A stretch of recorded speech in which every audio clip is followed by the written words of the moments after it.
Hello, boys and girls. Got another video for you fine folks on the internet. Another installment in the Matthew Buckley Talks music series. Looking at another West Coast 1970s rock album. This time leaning a little bit more towards the psych rock sounds than the folk rock sounds, but there's still a little bit of the folk rock stuff going on here. Anyway, today, and there's definitely still a Grateful Dead connection, but today we're looking at Sunfighter by Paul Kantner and Grace Slick, issued in November of 1971 on Grunt Records, on vinyl, cassette, 8-track, and quadraphonic 8-track as well, apparently. Concurrently issued by Grunt Records in Germany, Australia, New Zealand, Canada, France, Japan, and the United Kingdom on vinyl. Reissued the next year in 1972 as a Japanese market quadraphonic vinyl, which is interesting to me. And then 8 years later, it would get a Spanish vinyl reissue in 1980. A couple years later, in 1982, there would be an Italian vinyl and cassette reissue produced as part of a Best Buy series. And a few years later, in 1989, the first CD issue would be produced by Essential Records in the United Kingdom, concurrently with another vinyl reissue. And several years later, in 1997, RCA Records would remaster and reissue the album on CD for United States markets. And it would be over another 20 years before the album would get another reissue. Floating World Records in 2018 would issue a CD of the album for UK markets, and then the next year produced an orange vinyl reissue, which I have not seen, but I'm sure looks really cool. How it sounds, I don't know. But a little background for anyone who might not be familiar with Paul Kantner and Grace Slick. Paul Kantner was born March 17th, 1941, in San Francisco, California, to a French and German mother and a German father who worked as a traveling salesman. His mother passed away when Kantner was a young child, and apparently his father forbid the boy from attending his mother's funeral, instead actually sending him to the circus that day, which is bizarre. In the following months, Kantner was sent to a Catholic military boarding school, and during this time he became enamored with science fiction novels and folk music, growing into something of a rebellious anti-authoritarian in his adolescence. Pardon me. After graduating from high school and spending some time at the University of Santa Clara and the San Jose College, Kantner dropped out to focus on becoming a folk musician and protest singer. For some time, he shared a house in Los Angeles with other aspiring folk musicians, including David Freyberg, who would go on to form Quicksilver Messenger Service, and David Crosby, who would go on to form the Byrds and another little known group, Crosby, Stills, Nash and Young, I think. It was during the summer of 1965 that Kantner met singer and songwriter Marty Balin, who approached him about forming a band. Balin subsequently recruited singer Signe Anderson, who had been performing in the area, and Kantner brought an old friend from Santa Clara University, Jorma Kaukonen, on board for guitar duties. Kaukonen would also supply the name for the band, Jefferson Airplane.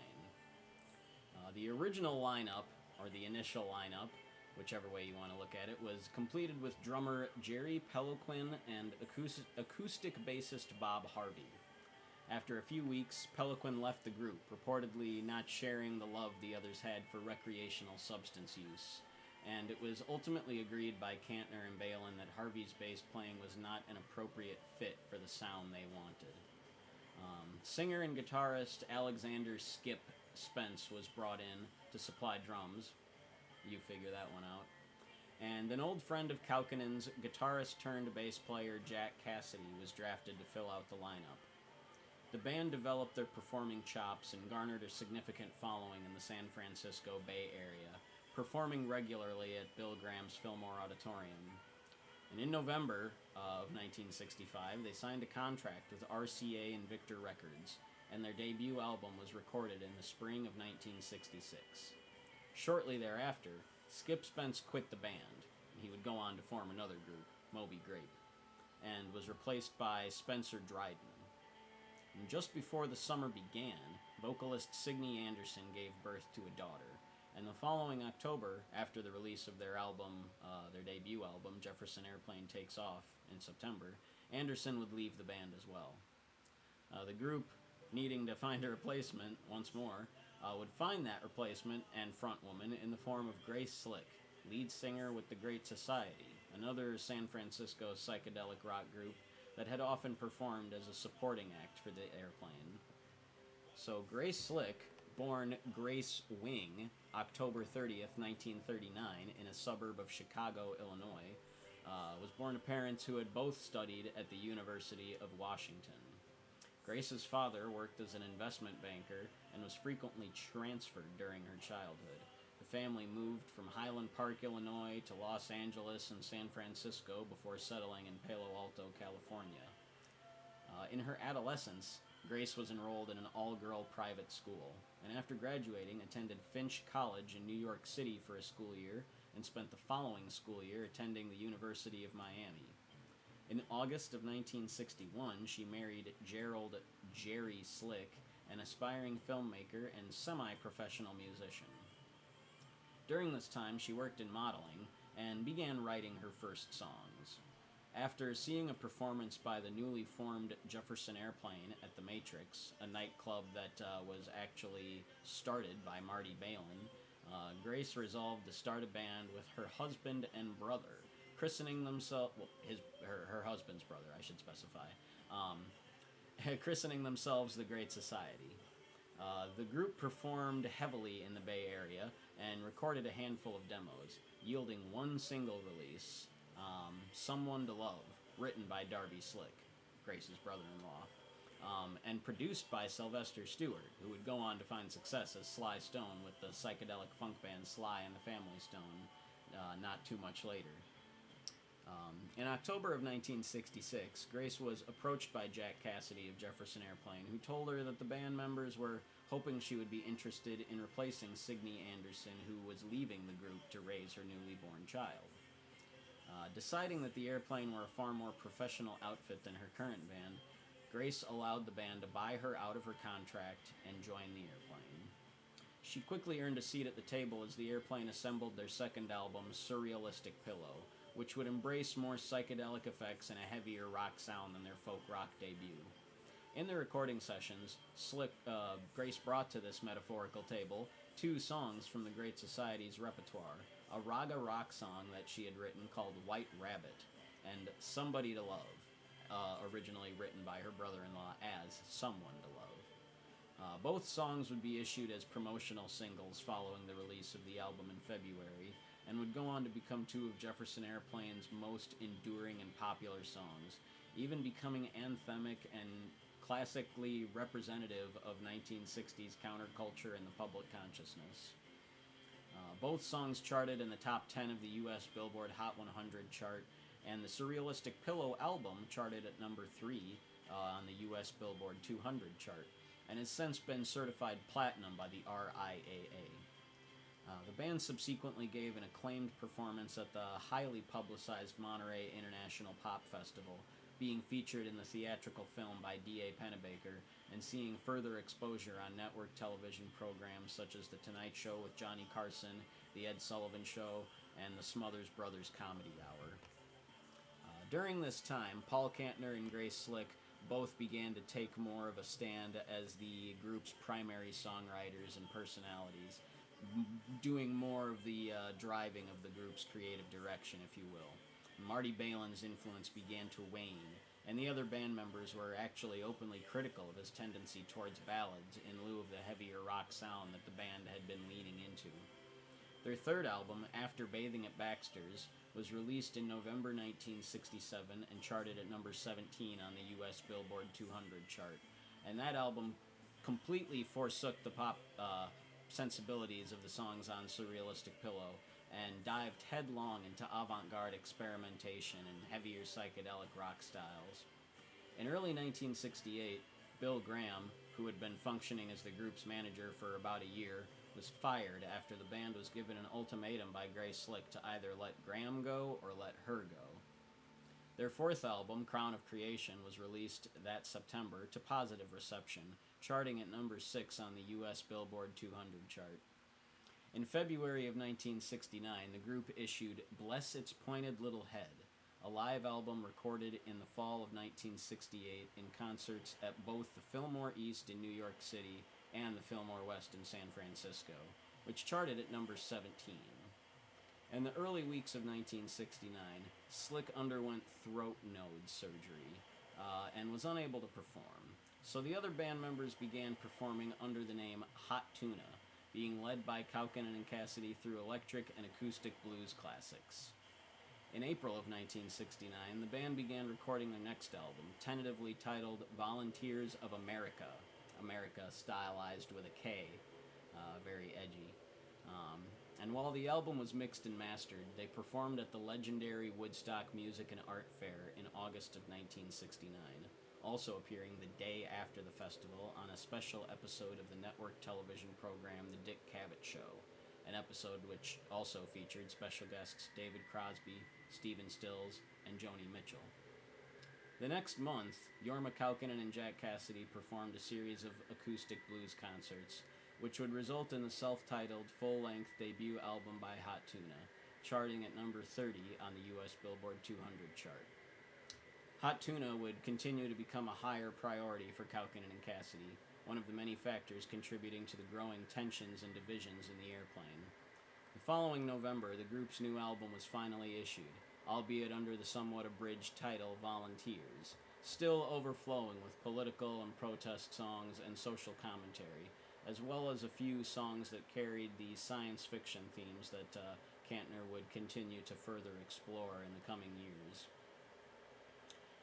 The following month, the airplane would perform at the infamous Altamont Free Concert in California, during which lead singer Marty Balin was actually knocked unconscious by a Hells Angel who had been hired to function as venue security. And that would not be the only act of violence at that festival. In February of 1970, drummer Spencer Dryden was dismissed from the band in a unanimous vote by the other members. Dryden would go on to say he felt burned out by what he called the acid merry-go-round, and was thoroughly disillusioned by the violence and disaster of the Altamont Festival. He took a few months away from the music business before joining the new writers of the Purple Sage to fill in the void left by Mickey Hart, who was still on sabbatical from the Grateful Dead. Dryden was replaced by Joey Covington, who had been drumming with Hot Tuna and had already done some percussion work with the airplane in the studio when they recorded the Volunteers album. Adding violin player Papa John Creech, who had also been playing with Hot Tuna, to the lineup, the group continued to tour through the year, putting out a Grace Slick pen single, Mexico, which revisited the political themes of the Volunteers album, directly name-checking Richard Nixon in the lyrics. The B-side, Have You Seen the Saucers, was a headlong dive into science fiction rock, I guess I could say. The sprouting of the seeds that would continue to flower on the Blows Against the Empire album, released in November of 1970, and credited to Paul Kantner and Jefferson Starship. The album featured contributions from David Crosby and Graham Nash of Crosby, Stills, Nash & Young, Jerry Garcia, Bill Kreutzmann, and Mickey Hart of the Grateful Dead, and David Freiberg of Quicksilver Messenger Service, among others, including Jorma Kaukonen's younger brother Peter. The album would be recorded concurrently with David Crosby's debut solo album, If I Could Only Remember My Name, at Wally Heider's studio in San Francisco, with most of the same musicians, informally dubbed the Planet Earth Rock and Roll Orchestra. Blows Against the Empire peaked at number 20 on the U.S. Billboard 200 chart, and would become the first rock music album to ever be nominated for a Hugo Award, which is a literary award for science fiction and fantasy. The following year was one of irreversible change for the band. At the end of January, Grace Slick and Paul Kantner birthed a daughter, China Wing Kantner. and the following April, Marty Balin officially left the airplane after months of distancing himself from the others, both as a result of social factors and beginning to abstain from drug use. The next month, Grace Slick suffered a near-fatal automobile accident while recklessly drag racing with Jorma Kaukonen at over 100 miles per hour. She took several months to recuperate, forcing the airplane to cancel a stretch of concert dates. The group's management struck a deal with RCA Records, allowing for the formation of the group's personal imprint, Grunt Records, which would be distributed by RCA and Victor. The first album that would see issue on this label was Bark in September, charting at number 11 on the US Billboard 200 chart, and featuring Jefferson Airplane's final charting single, Pretty As You Feel, which peaked at number 60. And also featured, it's worth noting, featured contributions both instrumentally and compositionally from Carlos Santana. In spite of continuing success, there were continuing problems as well. Escalating hard drug use and alcohol consumption exacerbated the conflicts, regarding the persisting creative and personal divisions between the Kantner and Slick factions and the Kaukonen-Cassidy faction. Kantner and Slick had even gone so far as to move out of San Francisco and settle in the somewhat more rural setting of Bolinas, on the coast of the Pacific in Marin County. It was in this period that most of the songs of the Sunfighter record would be written. As Kaukonen and Cassidy released the second full-length Hot Tuna album, First Pull Up, Then Pull Down, in summer of 1971, and played electric concert dates in promotion, Kantner and Slick took to Wally Heider's studio to record an album that both gave a platform to new songs they had written and celebrated the birth of their daughter. Get a little sip here.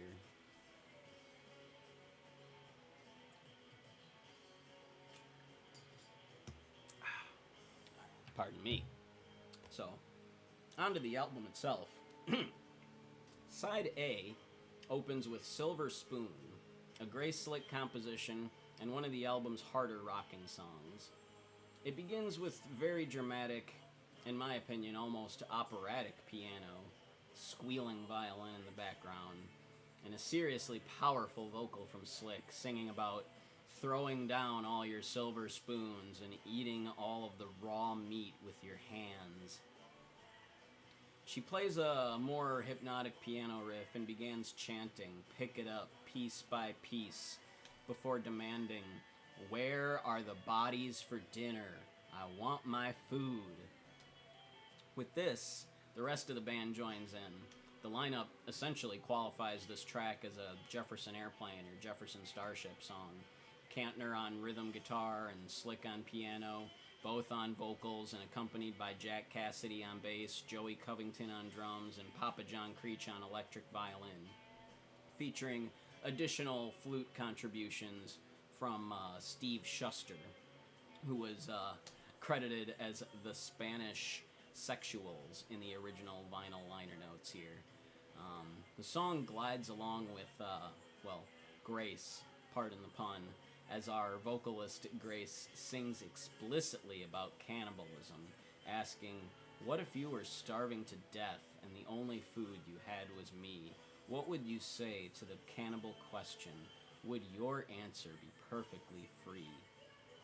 Many have interpreted the lyrics of this song as a sort of social commentary on mankind's ruthlessness towards his fellow brothers and sisters, but Slick herself has gone on record as saying she wrote this song basically to piss off a bunch of her vegetarian neighbors in Bolinas.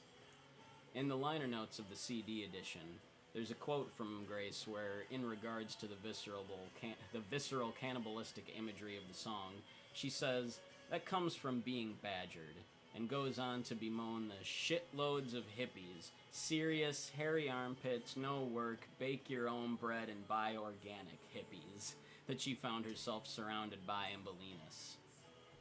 Elsewhere in these same liner notes, there's a quote from Kantner where he simply says, "Grace always loved to offend. It's her against thing." There's so much delightfully gory imagery throughout this song, being eaten and getting stuck in someone's throat like a good old chicken bone, and lyrics about the cook cleaning his gun after getting back from the open market and shooting his food on the run, which is truly horrific in the song's context. I adore the somewhat absurd chorus lyrics. Your mama told you never to eat your friends with your fingers and hands. I say you ought to eat what you will. Shove it in your mouth any way that you can. More excellent lyrics about hiding the human and bringing out the beast to let all the animal games begin. And Grace sings, learn to dine on your friends, pour their bones into a cannibal soup, muscles like steak, blood like wine, save the brains to feed to the troops. There's so much explicit and visceral imagery throughout this song. This is certainly one way to tell a vegan you're not interested in living that kind of lifestyle. The next track, Diana, Part 1, is credited to both Kantner and Slick, and only those two perform on the track.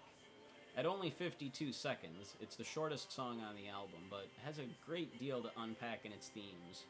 Both a dedication to a fallen fighter, Diana Oughton, if I'm pronouncing her name correctly, a young woman who lost her life in a bombing incident organized by radical quasi-terrorist group The Weathermen, of which she was associated, and also a tribute to Roman mythological huntress of the moon, Diana. Though brief, it's one of the lovelier songs on the album. In the CD liner notes, Kantner claims that the way the song came to him so suddenly inspired him to always carry a pencil and paper with him, as artists and poets are supposed to do. I can't help but chuckle at that. It's true, though. A sort of slowly building thumping bass drum bleeds into the following track, Sunfighter, another one of the album's stronger psych rock songs. Joey Covington again plays drums, and Jorma Kaukonen's younger brother Peter provides guitar. Also prominently featured on the track are trumpet and flugelhorn by Greg Adams and trombone by Mick Gillette, both of the jazz funk outfit Tower of Power. Horn arrangements by Steven Schuster, who also supplies flute and saxophone as well. Featured in the song are the Edwin Hawkins Singers, a 10-person gospel choir. Unlike the aggressive tone and somewhat theatrical approach of the album's rockin' opener, this track, while still a rocker, does a lot more swinging. It definitely has a lot less brutal imagery in the lyrics as well. Written by Kantner, the song is actually fairly autobiographical in some places. The opening verse basically recounting Kantner and Slick's move to the more rural community of Bolinas to get some peace from the city and watch their baby grow. But the song also touches on ecological themes, warning of the hand of man that comes running through and how there ain't no more room on this planet to grow. There's a dynamite lyric about how the sword of the Lord don't mean nothing to me if he won't get down on the people making such a mess of the land and the sea all around me. That's fabulous writing. Kantner and Slick go on to sing about how people have got to learn to leave the planet be. No more room to fuck around like we did before. Just maybe one more chance to leave it be. There are more semi-autobiographical lyrics, Kantner singing about the Rambler Man and how we sing his song with a little bit of San Francisco added on in an effort to try to move your minds together. The chorus, again, just absolutely swings, and I adore the lyric, mount the earth and learn to ride her. It's one of my favorites in this song.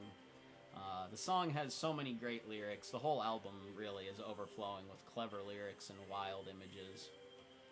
The next track, Titanic, is credited to English musician and album engineer Phil Sawyer, who was a member of the Spencer Davis Group in the 1960s and would be a member of Jefferson Starship for a time in the 1970s. A spacey drone of sound effects and a faint thumping electronic rhythm can be heard beneath the sound of washing waves. The air horn of a boat can be heard blowing. An emergency siren rings out, a bit more faint. The sound effects become ever more dense, and the electronic heartbeat-like rhythm of the song becomes faster, and gradually it all fades away, leaving only the sound of washing waves on the shore. Kantner has said in the liner notes that, in his view, the song serves as a warning signal, that it sort of tells of disaster, that there's a disaster brewing that you're not quite aware of. After some silence, the acoustic guitars of the following track, Look at the Woods, sort of jar the listener out of the space left in the wake of the previous track. A very catchy and danceable riff. In addition to Kantner and Grace, the song features David Crosby on backing vocals and tambourine, Jorma Kaukonen on lead guitar, and Graham Nash on ARP synthesizer.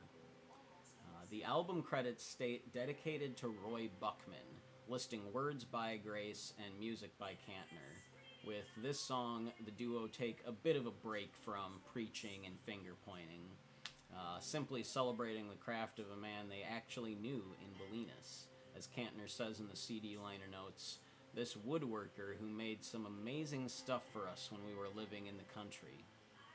With that in mind, this is a song that fits comfortably within the tradition of folk music, telling an anecdote of a real-life person or event through music.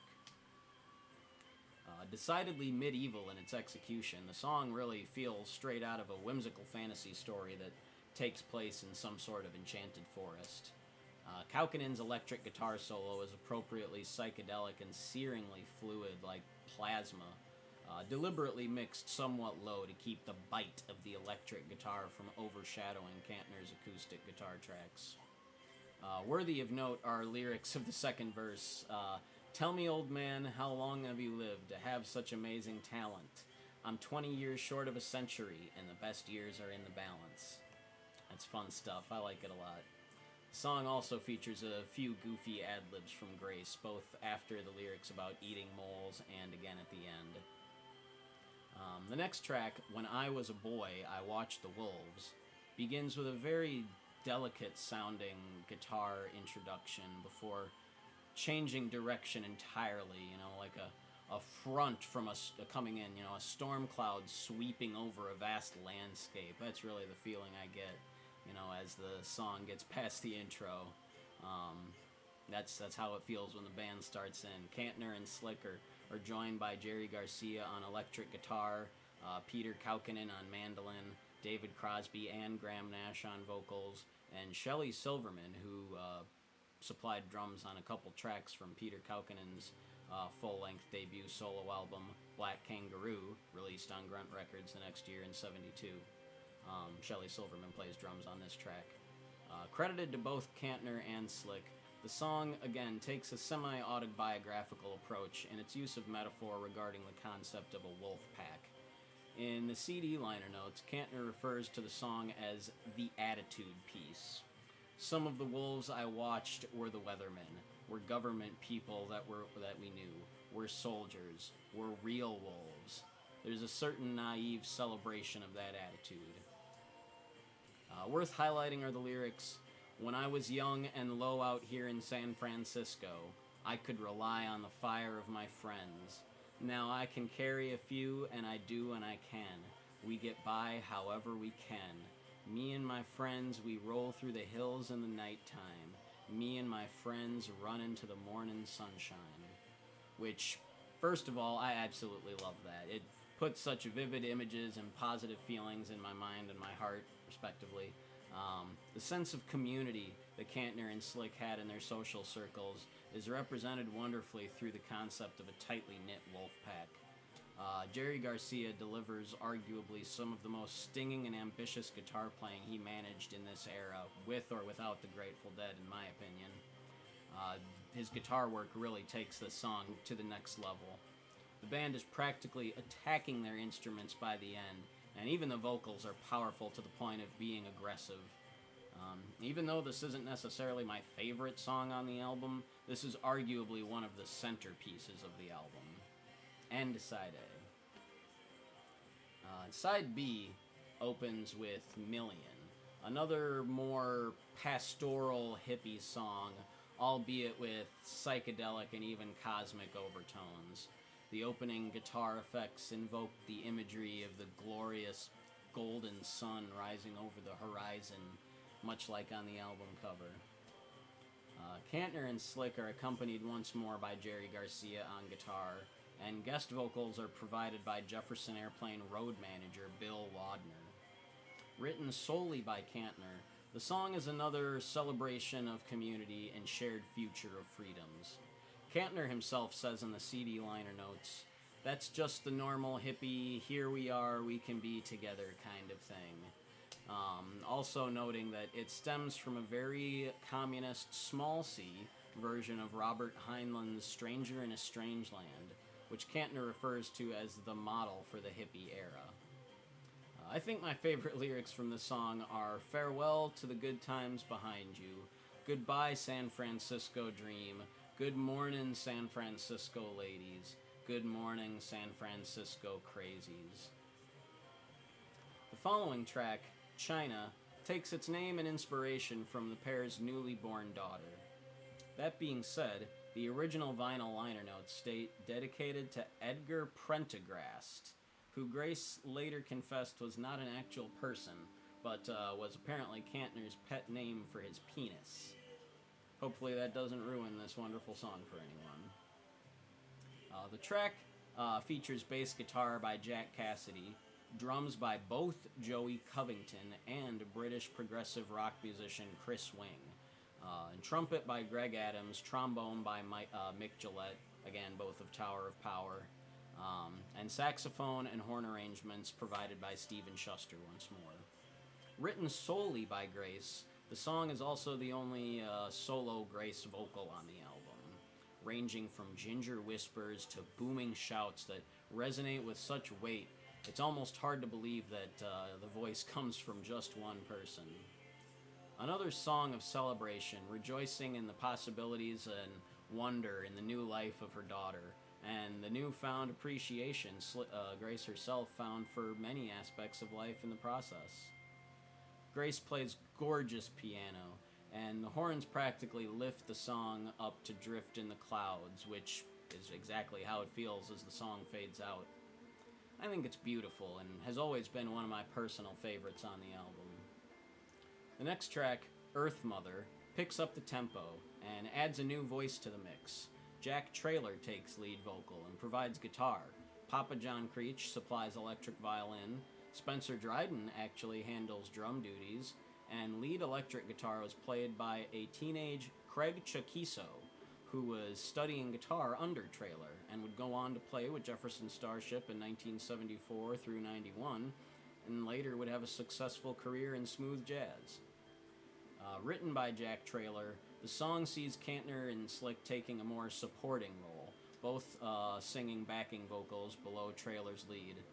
The song is still right in step with the album's themes, revisiting environmental and ecological concepts explored earlier in the record, with the same acerbic metaphor and cynical wit. And the chorus in that vein is sheer gold. Earth Mother, your children are here, high and feelin' dandy. Earth Mother, your children are here, ripped on coke and candy. I fucking love that. The lyrics remark that once the earth was a garden that gave us all we need before being spoiled, all because of greed.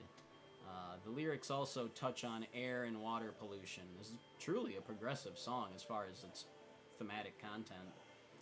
Chaquiso plays fiery and spirited guitar licks, and Grace's backing vocals in particular stand out on this song, if you ask me. The next track, Diana Part 2, reprises the short track from side 1, and much like the first, this track is still short, only 11 seconds longer than Part 1. However, unlike its sister song, in addition to its composers Kantner and Slick, the track also features vocal contributions from David Crosby and Graham Nash. A somewhat expanded set of lyrics make reference to leaving children dying on the grass in the sun. The song ends with some additional lyrics about remembering how we danced and what we sang in America so many years ago. Again, though short, both parts 1 and 2 of Diana are among the lovelier songs on either side of the album.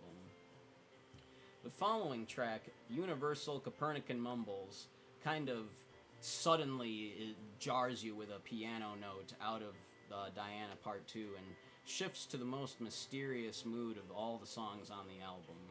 an ethereal and somewhat disorienting soundscape that would have been right at home on David Crosby's solo album, If I Could Only Remember My Name, alongside some of the drifting tracks and vocal stacks on that album. The song features Moog and piano contributions from musician, composer, and audio engineer Pat Gleason, and further synthesizer and keyboard by John Vieira, who had been working intermittently in the studio with Kantner and Slick over the last few months.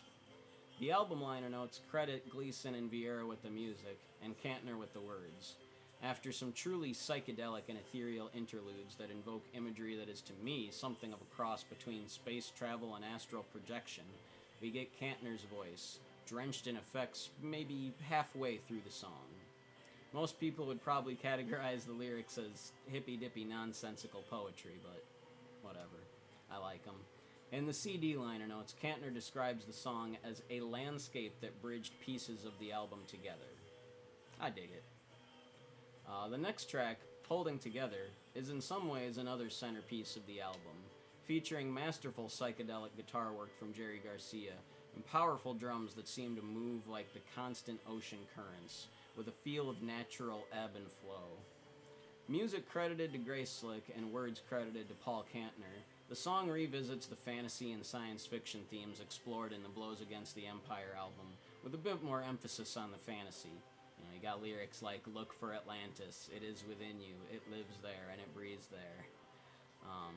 There are other themes that reappear from elsewhere in the album. Kantner again sings of the wolf pack, and sings of native people that have been maligned over the centuries. There are lyrics about feeling the universe inside of you, all around you. There are references to traveling to Andromeda and leaving the earth to the wind, to the cool, clean air that should have been here, and we go into Nova.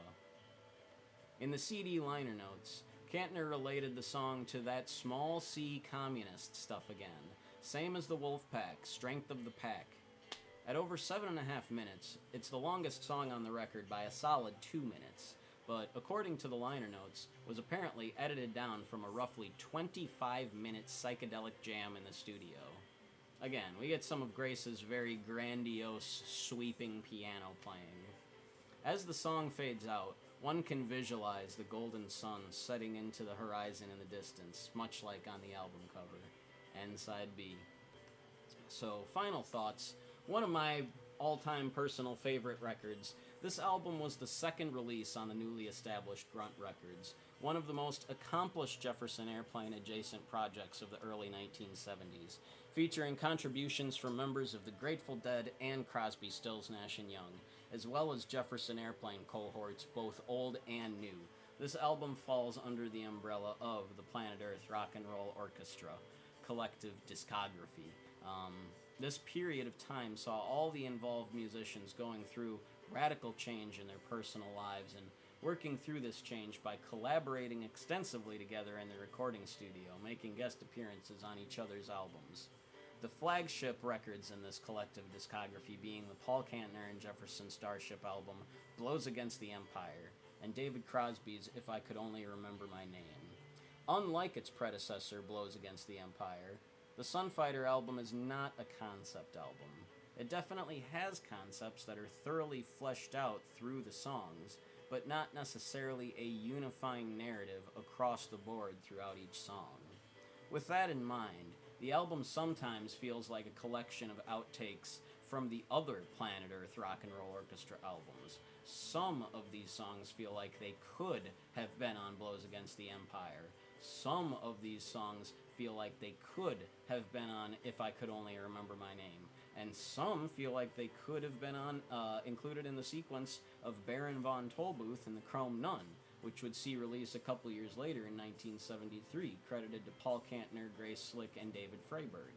That being said, this is all observed only in hindsight, and because while those albums have a more unified sound throughout, this album includes more varied styles and moods, in my opinion. It still has a very consistent sound, but I would distinguish that from a unified sound, personally. I'm probably splitting hairs, though. It just feels like there are more separate ideas, both musical and lyrical, floating around on this record. Though it echoes many of the anti-authoritarian and science fiction themes of the majority of the Airplane's catalog, the influence of Kantner and Slick's time in Bolinas, retreating from urban life and embracing fatherhood and motherhood, can be felt without question. Though there are still songs about space travel and cosmic vibrations, compared to the unapologetically interstellar blows against the Empire, the Sunfighter album feels somewhat more of the Earth. So, a little bit of a closer look for you fine folks. A fine cover here of China Kantner being held up from the ocean by her parents' arms. And yes, this photo was edited. They were literally not literally in the ocean holding her up. There's a reverse gatefold of sorts, if you will. I just love the tone of the red, dark red clouds. It's simultaneously foreboding and beautiful. On the inside, you got a pretty crazy gatefold as well. Some psychedelic stuff going on here.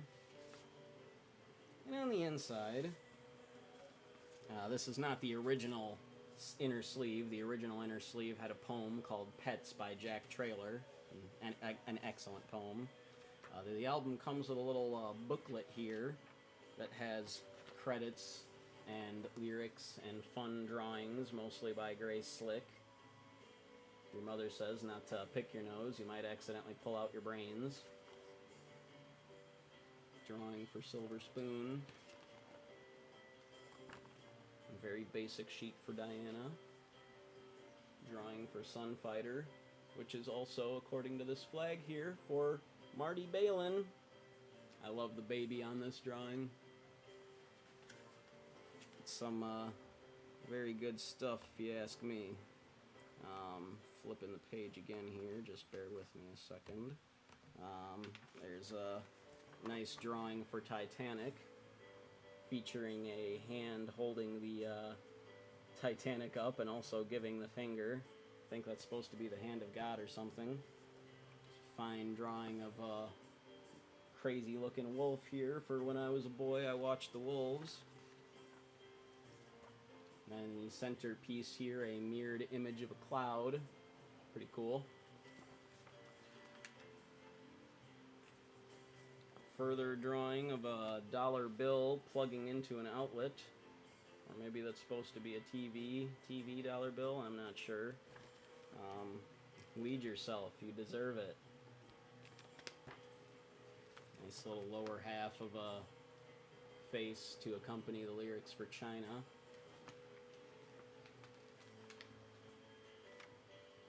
A very bizarre picture that I'm not exactly sure what kind of editing is going on in this one, but it makes me uncomfortable. And a nice quote credited to Jorma Kaukonen. I don't care if my lettuce has DDT on it, as long as it's crisp. And a nice little drawing of a pope with a starving child for Universal Copernican Mumbles. And whatever the hell this is for holding together.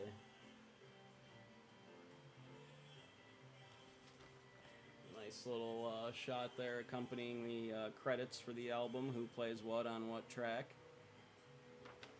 And yeah, you can also get a reproduction of the, reverse gatefold on this booklet.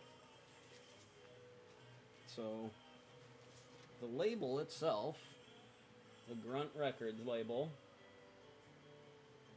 interestingly enough, on the record label credited to Grace Slick and Paul Kantner, but on the spine of the record, credited to Paul Kantner / Grace Slick, so whatever. But yeah, nothing too fancy. And this is the infamous Dynaflex, so it's one of those flimsy records. But it sounds remarkably good for being, almost 50 years old and being flimsy. Whoever had this before me, and possibly before them, took pretty good care of it. And I will definitely continue to try to take good care of it.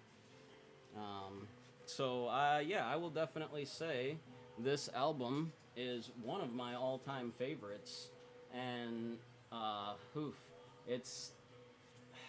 there's so much to peel away, there's so many layers, there's so many accomplished musicians on here. It's a real smorgasbord of both talent and styles and themes and ideas. It's timeless. It's outside of time, and again, one of my all-time favorite records. I really want to rate it 10 out of 10, but realistically, I have the sense to know that I think I should rate it 9 out of 10.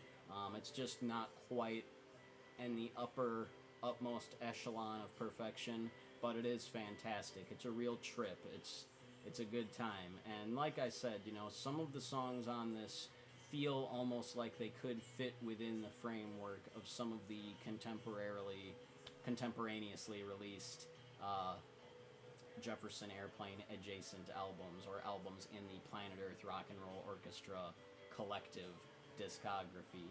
So yeah, solid 9 out of 10. And I've been rambling for well over 45 minutes now, because there's a lot I have to say about this record.